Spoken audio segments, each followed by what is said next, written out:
Brings me to exactly the question I wanted to ask you, Julie, because one way or another, this oil is going to get moved out of the tar sands in Canada, whether it's to China, whether it's by rail or truck here in the United States, and we'll probably end up with a larger carbon footprint than it would have through the pipeline. How do they answer that at the White House? Yeah, it's very odd because it's not like we're making a choice between using this oil or using another alternative source of energy.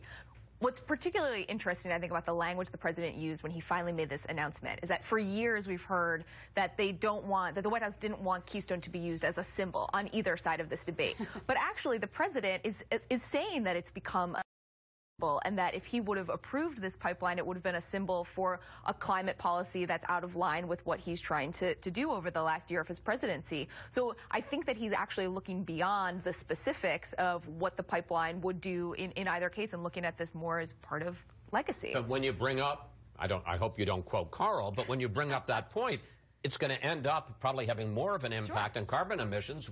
Their answer?